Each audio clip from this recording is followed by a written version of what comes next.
Today's hearing will help the Financial Services Committee learn more about recent bank failures, including management missteps, supervisory failures, and rapid-fire bank runs in the age of social media. I thank our witnesses for testifying today.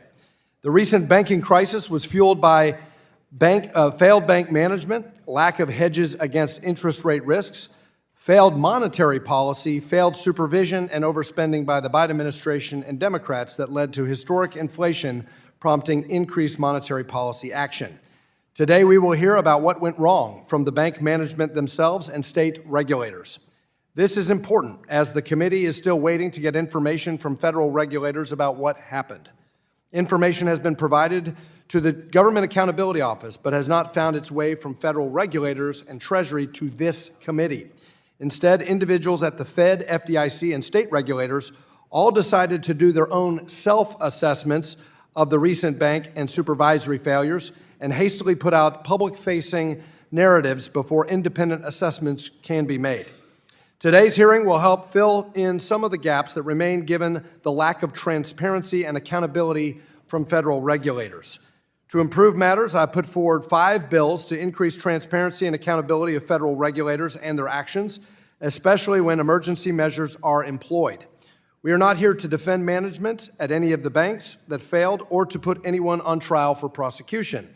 In looking at the recent bank failures and the continued turbulence in our banking system, it is important to acknowledge that the bank failures did not occur in a macroeconomic vacuum. We have seen runaway inflation that was fueled by reckless, nearly $2 trillion American Rescue Plan in March of 2021, when personal saving economy-wide was already an astounding $5.7 trillion. Inflation continues to hammer American families, and the Federal Reserve was late to respond.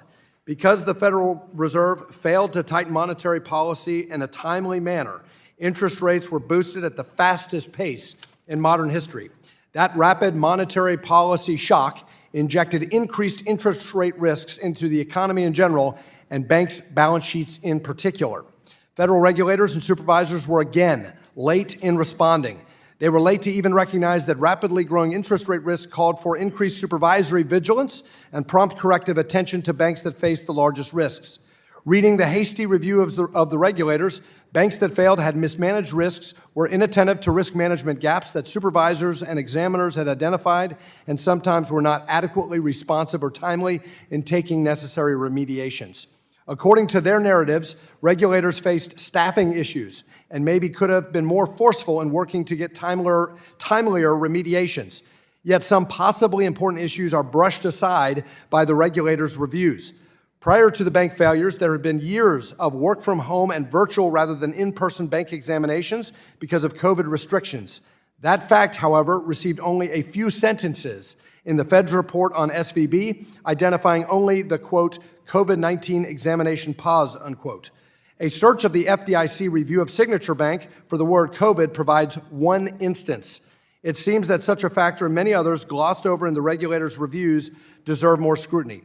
Hastily produced reviews by regulators, coordinated for public release at around the same date, calls into question the extent to which narrative setting, rather than establishment of actual facts, was the motive for the reviews and public reports. Those reviews were led by individuals for the FDIC and Fed and not for the full boards, so they provide only one limited side of the story. I welcome the views and information that we will hear today, especially considering the lack of transparency and accountability from our federal regulators.